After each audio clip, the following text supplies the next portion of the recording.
Aspirants. Last video में हमने 10 questions किए थे फ्रॉम 10 टू 20। आज हम आगे बात करेंगे और आगे क्वेश्चंस देखेंगे और देखेंगे कि ये किन टॉपिक से लिए गए हैं, इनके कीवर्ड्स क्या हैं और ये कितनी डेप्थ तक पूछे गए हैं। तो क्वेश्चन नंबर 21 से स्टार्ट करते हैं। What is an archipelago? अब ये जो वर्ड है आर्कपेलागो, ये क्या है? ये जो क्वेश्चन है ये ज्योग्राफी का क्वेश्चन है और आर्कपेलागो एक आइलैंड का फॉर्म होता है जो कि ओशन फ्लोर से जो इरप्शन होती है, वॉल्केनिक इरप्शन जो ओशन फ्लोर के अंडर होती है, मतलब समुद्र के अंदर अगर वॉल्केनो इरप्ट होता है, कहीं से मैग्मा लीक होता है तो वो धीरे धीरे ऊपर सरफेस लेवल पे आकर एक छोटा सा आइलैंड क्रिएट करता है, उसे आर्कपेलागो कहा जाता है। अब इसके एग्जाम्पल्स हमारे पास हैं। जैसे सबसे ज़्यादा कॉमन एग्जांपल हमारे इंडियन ओशन की तरफ हमें देखने को मिलता है, वो है हमारा लक्षद्वीप और अंडमान एंड निकोबार आइलैंड्स। ये भी आर्किपेलागो की कैटेगरी में आते हैं। इसके अलावा हवाईयन आइलैंड, कैनरी आइलैंड और मालदीव्स के आइलैंड्स, ये जितने आइलैंड्स हैं ये सब ओशन फ्लोर के नीचे से मैग्मा जो रिलीज़ हुआ है और all of sudden cool down हुआ है, उसकी वजह से ये एक आइलैंड में तब्दील हुए हैं। इन्हें ही आर्किपेलागो कहा जाता है। अब इसमें क्वेश्चन के जो ऑप्शन हमें दिए गए हैं, ring shaped coral reef, second a type of iceberg, third a geological age और fourth a group of large number of islands. अब आप देखेंगे जो ऑप्शन 4 है हमारे पास, ये सेटिस्फाई करता है जितने अभी मैंने आपको एग्जांपल्स दिए हैं उनको। अब देखिए, लक्षद्वीप में भी काफ़ी सारे छोटे छोटे आइलैंड्स हैं, अंडमान एंड निकोबार्स में भी काफ़ी सारे छोटे छोटे आइलैंड्स हैं, इनका ग्रुप बनता है और इसे ही आर्किपेलागो कहा जाता है। इसका एक्सप्लेनेशन यहाँ दिया गया है। An archipelago is a group of islands closely scattered in a water body. Usually this body of water is the ocean, but it can also be lake or river. Most archipelagos are made of oceanic islands. This means that islands were formed by volcanic eruption. मतलब कि islands जो हैं वो volcanic eruption से form होते हैं। Volcanoes do not form all archipelagos. अब सारे वॉल्केनो इरप्शन से ही आर्किपेलागोस बनते नहीं हैं। कभी कभी ऐसा भी होता है कि जो कॉन्टिनेंट आइलैंड्स होते हैं, जैसे जो लैंड मास एक ओशन फ्लोर के ऊपर दिख रहा है, अब जैसे हमें पता है कि सी लेवल राइज हो रहा है, क्यों? क्योंकि ग्लेशियर्स पिघल रहे हैं, उसकी वजह से सी लेवल बढ़ता चला जा रहा है। अब किसी कॉन्टिनेंट के आसपास का जो एरिया होता है वो अनइवन होता है, तो अगर कोई उसी का पार्ट अगर बाय चांस ओशन से या पानी वाटर बॉडी से चारों तरफ से घिर जाए, तो वो जो बीच में छोटा सा लैंड मास बचेगा वो भी आइलैंड की तरह ही दिखेगा, बट वो वॉल्केनो के थ्रू क्रिएट हुआ आर्किपेलागो नहीं होगा। Many archipelagos are continental islands formed only after the last ice age. अब आइस एज जब थी तब सब बर्फ़ में था, उसके बाद जब आइस एज ख़त्म होने लगी, बर्फ़ पिघलने लगी और वाटर का जो लेवल था वो बढ़ने लगा, उसके बाद काफ़ी सारा जो लैंड मास था वो सबमर्ज हुआ और कई जगह पे आइलैंड्स क्रिएट हुए। As glaciers retreated, sea level rose and low lying valleys were flooded, coastal mountain ranges become archipelagos just off the mainland. तो जो कोस्टल माउंटेन रेंजेस थी, मतलब कोस्ट के पास, समुद्र के पास में जो माउंटेन रेंजेस थी वो चारों तरफ पानी से घिर गई और वो एक आर्किपेलागो बन गया। तो अब बढ़ते हैं नेक्स्ट क्वेश्चन की तरफ। Question number 22, Seoul stream is a tributary of river. हमारे ऑप्शंस हैं चेनाब, यमुना, रावी, ब्यास। अब क्लियरली ये जो क्वेश्चन है ये हिमाचल ज्योग्राफी से है। अब सियोल रिवर हमें पता होना चाहिए किसकी ट्रिब्यूटरीज हैं। जितनी भी नदियाँ हिमाचल से जा रही हैं उन सब की ट्रिब्यूटरीज हमें पता होनी चाहिए। अब सियोल स्ट्रीम जो है ये रिवर रावी की ट्रिब्यूटरी है और रावी कहाँ से ओरिजिन करती है? बड़ा बंगाल से। जो कि कांगड़ा में पड़ता है। और इसी के साथ एक और पॉइंट बनता है इसमें, रिवर जो रावी है उसका वैदिक नाम क्या है, वो है इरावती। तो जैसा मैंने आपको बताया कि इसकी राइट साइड की ट्रिब्यूटरीज और इसकी लेफ्ट साइड की ट्रिब्यूटरीज दोनों पता होनी चाहिए। तो देखते हैं रिवर रावी की कौन कौन सी ट्रिब्यूटरीज हैं। अब जो राइट साइड में आती हैं वो हैं बुढ़ेल, तुंढान, बलजेदी, साहो और सियोल। ये सारी ट्रिब्यूटरीज जो हैं ये राइट साइड से मर्ज होती हैं रिवर रावी में। और आपका जो चंबा टाउन है ये भी रिवर रावी के राइट बैंक पे सिचुएटेड है। ये क्वेश्चन पूछ लिया जाता है कि जो चंबा टाउन है वो रिवर रावी के कौन सी साइड में स्थित है। और जो लेफ्ट साइड से ट्रिब्यूटरी कनेक्ट करती है वो है चीरचंड नाला। और ये इन सारी ट्रिब्यूटरीज का पानी लेकर के आखिरी में चेनाब में मर्ज होती है पाकिस्तान में। बढ़ते हैं क्वेश्चन नंबर 23 की तरफ। Balwant Rai Mehta committee is related to. Option हमारे Panchayati Raj system, centre state relations, rural development, electoral reform. ये आपका क्लियरली पॉलिटी का सब्जेक्ट है और इसका जो आंसर है वो है पंचायती राज सिस्टम। अब बलवंत राय मेहता कमेटी जो है ये अपॉइंट करी गई थी 1957 में और इसने सजेस्ट किया था कि हमें एक democratic decentralised local government establish करने की ज़रूरत है, जिसे नाम दिया गया पंचायती राज। और इसी ने 3 टियर सिस्टम डेवलप किया था जिसमें आपका आता है ग्राम पंचायत, पंचायती समिति और ज़िला परिषद। इसके बाद हमारा पंचायती राज का जो मेन ऑब्जेक्टिव था वो था प्लानिंग एंड डेवलपमेंट। और डिस्ट्रिक्ट कलेक्टर जो होता था वो चेयरमैन बनाया जाता था ज़िला परिषद का। इसके बाद और भी कई कमिटीज़ आई जिन्होंने इसको रिफॉर्म किया। लाइक इसके बाद आया था सेकंड नंबर पे अशोक मेहता कमेटी, जिसको 1977 में स्टैब्लिश किया गया था।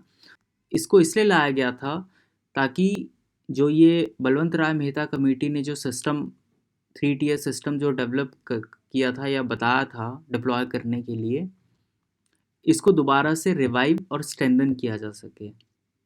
क्योंकि काफ़ी टाइम हो गया था 1957 से 1977 तक, शायद कहीं ना कहीं इसमें कमी रह रही थी या ये ठीक से तरीके से काम नहीं कर रहा था, तो इसीलिए दोबारा से एक कमेटी और बनाई गई थी जिसको हेड किया था अशोक मेहता ने।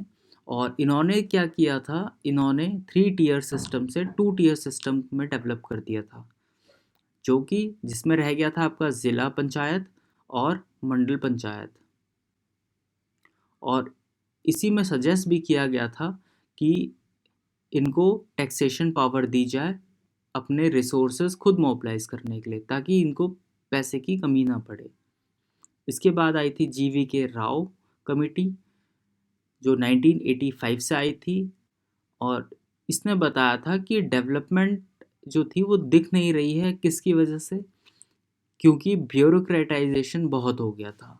तो इसी के बाद एक दो कमिटीज़ और हैं वो भी इम्पॉर्टेंट हैं और ये पंचायती राज सिस्टम से कनेक्ट करती हैं, रिलेट करती हैं। के बाद हम पढ़ते हैं क्वेश्चन नंबर 24 की तरफ। Which term is used for imaginary lines joining the places of equal rainfall.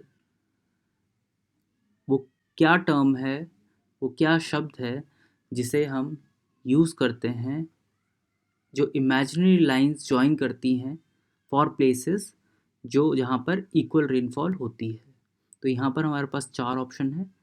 ये आपका क्वेश्चन जो है ये आपका ज्योग्राफी का क्वेश्चन है और हमारे पास 4 ऑप्शन जो हैं आइसोक्रोन, आइसोहीट, आइसोसेस्मल, आइसोनेफ। अब आइसोहेट जो है इस अब जो आइसोहेट है option number 2 is the correct answer. ये लाइन जो ड्रॉ होती है ये वेदर मैप में ये बताती है कि जिन जिन जगहों में बराबर बारिश हुई है, मतलब एक इक्वल अमाउंट की बारिश हुई है, ये उन जगहों को कनेक्ट करती है। तो ये वेदर मैप में कनेक्टिंग पॉइंट्स होते हैं। इसके बाद जो ऊपर ऑप्शन है हमारे पास ऑप्शन 1 आइसोक्रोन। आइसोक्रोन आपका टाइम बताती है किन किन जगहों पे सेम टाइम चल रहा है।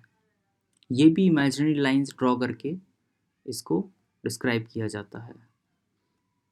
इसके बाद आता है आपका ऑप्शन थर्ड, आइसोसेस्मल। ये आपका अर्थक्वेक का जो इफ़ेक्ट होता है, किस किस जगहों पे इक्वल अर्थक्वेक का इफ़ेक्ट रहा है, इसकी लाइनें वो डिनोट करती हैं और ये मैप पे आपकी वो लाइंस कनेक्ट करके बताते हैं। चौथा ऑप्शन है आइसोनेफ। ये लाइंस हमें इक्वल क्लाउड कवर बताती है कि कहाँ कहाँ पर एक जैसे बादल हैं। जैसे कहीं पर आपके बहुत ज़्यादा बादल हैं तो ये उस पॉइंट को थोड़ा सा अलग कर देगी, और एक जगह पे कम बादल हैं तो ये उस जगह को अलग कर देती है। तो ये एक तरीके से ज्योग्राफी में जो रिप्रेजेंटेशन होती है लाइंस के थ्रू, जिसमें उनको एक वैल्यू दे दी जाती है, चाहे वो रेनफॉल की हो, चाहे वो टेम्परेचर की हो, चाहे वो स्लोप की हो, चाहे वो अर्थक्वेक की हो, और ये सारे जो वर्ड्स हैं ये इसी से रिलेट करते हैं। इसके बाद बढ़ते हैं हम क्वेश्चन नंबर 25 की तरफ। बढ़ते हैं क्वेश्चन नंबर 25 की तरफ। Freons cause great environmental damage, they are mixed carbon gases, mix chlorofluorohydrocarbons, mix sulphur gases, free gases. अब ये क्वेश्चन आपका ज्योग्राफी से रिलेट करता है, और ये जो फ्रियॉन्स हैं ये क्लोरोफ्लोरोहाइड्रोकार्बन्स होते हैं जो कि रिलीज़ होते हैं रेफ्रिजरेटर से, एसी से, और कई केमिकल इंडस्ट्रीज से, जो कि हवा में ऊपर जा कर के आपकी जो ओजोन लेयर है इसको बहुत ज़्यादा इफ़ेक्ट करते हैं, और इसकी वजह से ओजोन लेयर ख़त्म हो रही है, जिसको बोलते हैं ओजोन लेयर डिप्लीटेशन। ओजोन लेयर के ख़त्म होने से जो सूरज की अल्ट्रावायलेट और इंफ्रारेड रेडिएशन है वो अर्थ के अंदर एंटर कर पाती हैं, जिसकी वजह से आपको, या हम में जहाँ पर ये ज़्यादा होता है, जहाँ पर ओजोन लेयर कम होती है, उसका धूप का इफ़ेक्ट ज़्यादा होता है और उसकी वजह से स्किन कैंसर होने के चांसेस बढ़ जाते हैं। इसीलिए ये जो क्लोरोफ्लोरोहाइड्रोकार्बन्स होते हैं ये बहुत ज़्यादा डैमेज करते हैं एनवायरनमेंट को, और इनडायरेक्टली ये हमारे लिए भी प्रॉब्लमेटिक है। अब देखते हैं question number 26, what is relevant to the golden quadrilateral in India. इसके ऑप्शंस हैं airways, railways, roadways, national electricity grid.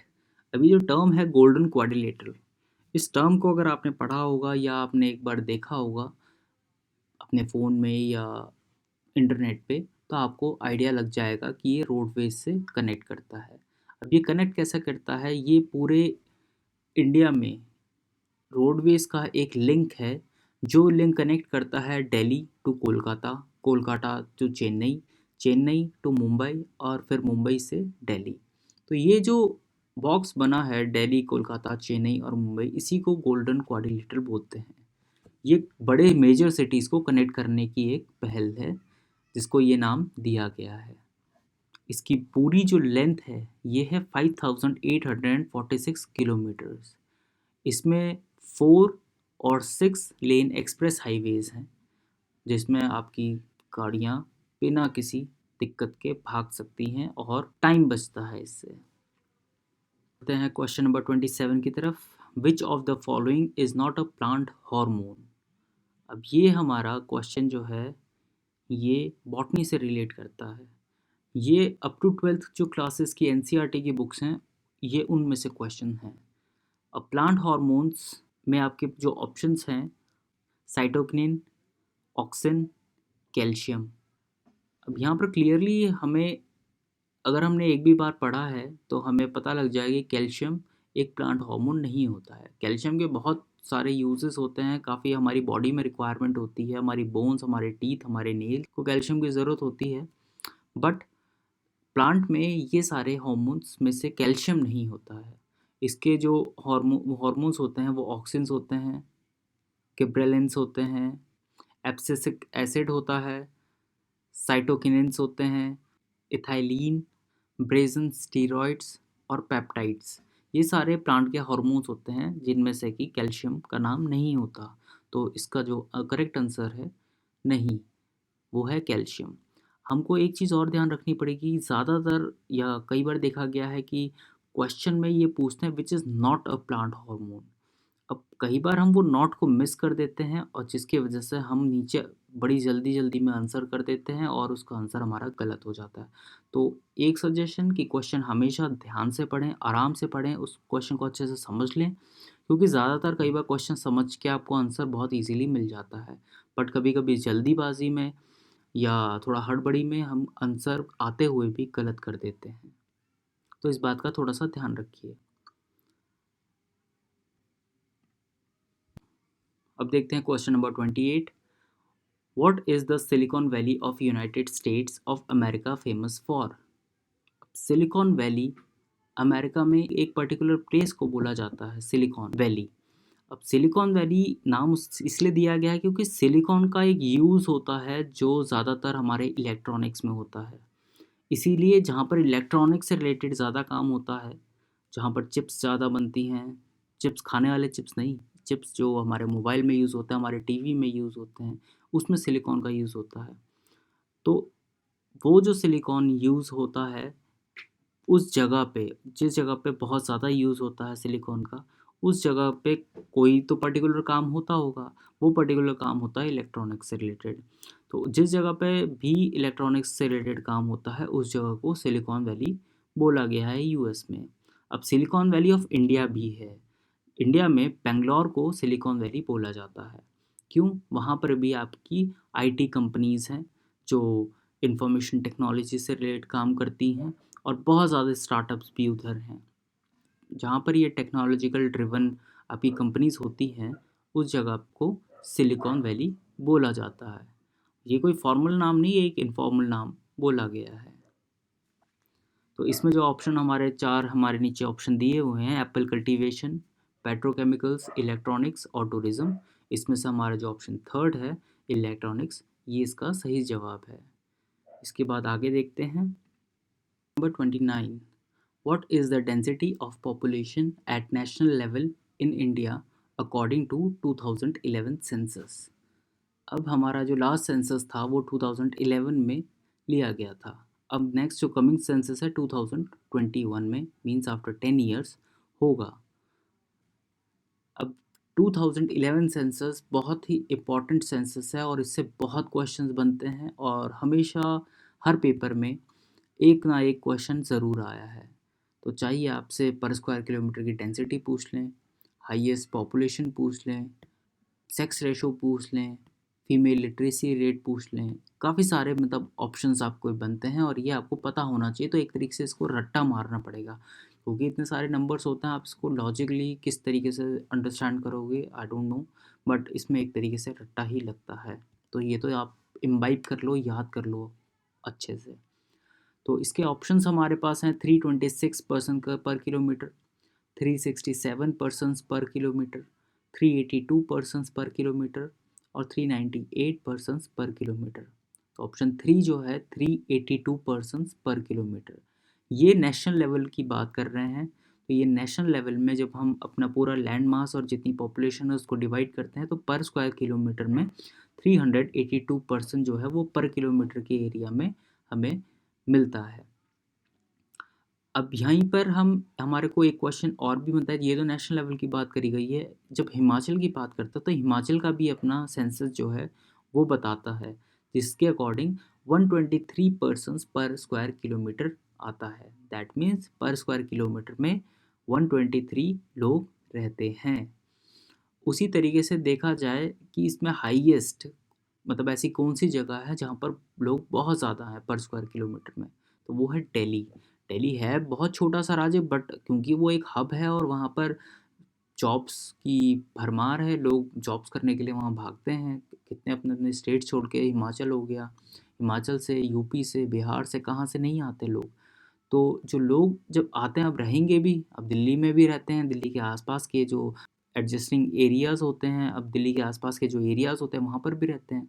तो दिल्ली की जो पर स्क्वायर किलोमीटर का जो नंबर है वो है 11,297, मतलब पर स्क्वायर किलोमीटर में 11,297 लोग रहते हैं, जो कि बहुत ज़्यादा तादाद है। तभी वहाँ पर बहुत भीड़ भाड़, बहुत ज़्यादा मतलब रश आपको लगता है अगर आप जाते हैं दिल्ली तो। सेकंड नंबर पे आता है आपका चंडीगढ़। चंडीगढ़ भी पीछे नहीं है, चंडीगढ़ भी छोटा सा है। चंडीगढ़ जो है वो आपका ली कार्पोजियो ने डिज़ाइन किया था और ये फर्स्ट प्लान्ड सिटी के नाम से भी जाना जाता है। बेहद खूबसूरत है, बहुत अच्छे से मैनेज किया हुआ है, बट स्टिल जो चीज़ अच्छी है, जहाँ पर कुछ चीज़ है, कुछ चीज़ स्पेशल है, वहाँ पर लोग अपने आप अट्रैक्ट होते हैं। तो यहाँ पर भी जो पॉपुलेशन है पर स्क्वायर किलोमीटर की, वो है 9252। तो ये भी काफ़ी बड़ा नंबर है।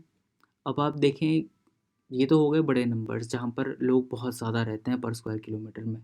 अरुणाचल प्रदेश ऐसी जगह है जहाँ पर 17 लोग पर स्क्वायर किलोमीटर में रहते हैं। यहाँ पर लीस्ट पॉपुलेशन डेंसिटी है एज़ पर हमारे 2011 सेंसस के। अब 2021 का जो सेंसस आएगा उसमें क्या चीज़ होगी, क्या चीज़ नहीं होगी, वो चीज़ हम 2021 का सेंसस आने के बाद ही देखेंगे। बट फ़िलहाल के एग्ज़ाम्स के लिए ये चीज़ें हमको याद होनी चाहिए। बढ़ते हैं आगे। इस वीडियो का last question, question number 30, which mountain range separates Sirmaur from Shimla? Option है चूर चांदनी, चांसल। सिरमौर और शिमला के बीच में एक माउंटेन रेंज है जो सिरमौर और शिमला को डिवाइड करती है, सेपरेट करती है। अब ये हिमाचल का क्वेश्चन है, हिमाचल ज्योग्राफी का।